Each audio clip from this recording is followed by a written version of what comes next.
Winter has already started, said Allison. Huh? Winter started a month ago. I don't get you. What day is it? The 21st of July. Thursday. God, look at those stars, she said. I'd like to take a big step off the planet and just go sailing through them.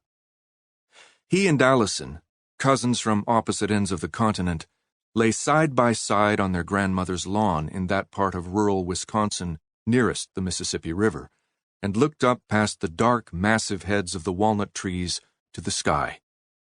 Oral Roberts's country voice came drifting to them from the porch of their grandmother's house. "My spirit is passing into you," Oral Roberts was shouting. And Allison's mother, Loretta Greening, softly laughed.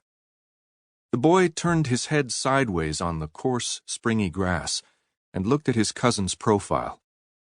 It was fox sharp, ardent, and if Will could lift her off the earth, she would already be sailing away from him. He caught her smell of cold, bracing water. God, she repeated. I'd just buzz around up there, wouldn't I?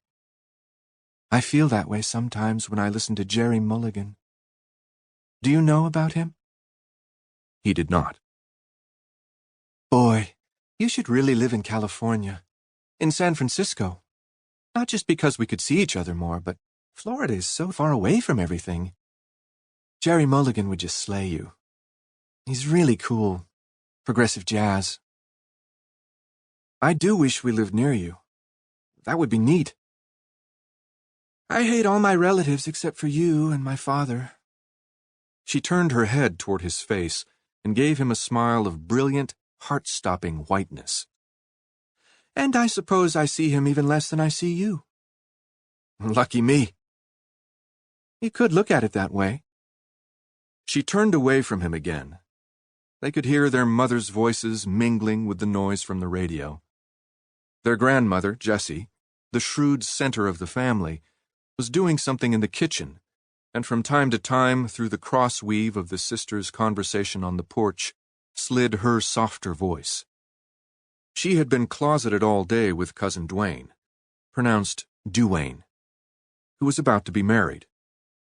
Their grandmother opposed the marriage, the children knew, for reasons tenuous but forceful. You got into trouble again last year, Allison said. He grunted assent, embarrassed, not wanting to talk about it. She was not supposed to know about the side of him that got into trouble.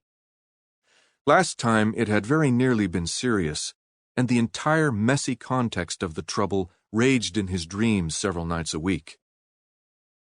You get into a lot of trouble, don't you? I guess so.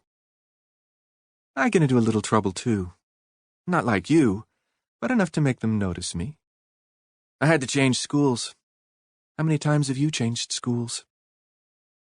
4 times. But the second time was just because one of the teachers hated me. I had an affair with my art teacher. He looked at her sharply, but could not tell if she were lying. He thought that she probably was not. Is that why they made you leave? No. They kicked me out because they caught me smoking. Now he knew that it was true. Lies were never as anticlimactic as that. He felt intensely jealous and intensely interested. Both of these feelings were mixed with a large measure of admiration. At 14, a year older than he, Allison was part of the passionate adult world of affairs and cigarettes and cocktails. She had previously revealed to him her enthusiasm for martinis with a twist, whatever a twist was. Old Dwayne would like to have an affair with you, he said. She snickered. Well, I'm afraid old Dwayne doesn't have much of a chance. Then rushing at him with all of her unexpected, ardent force, she rolled rapidly over onto her side and faced him. Do you know what he did yesterday? He asked me if I wanted to go for a ride in his pickup. This was while you and your mother were visiting Auntie Wren, and I said sure, why not? And he took me for a drive and he put his hand on my knee as soon as we left the driveway.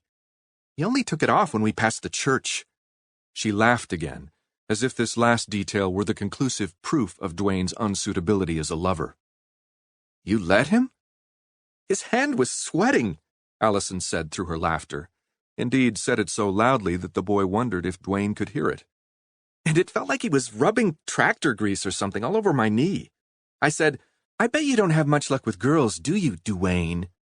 And he pulled over and made me get out." "Are there any boys you like up here?" He wanted her to give a flat negative, and her reply at first made him flush with satisfaction. "Here? Are you kidding?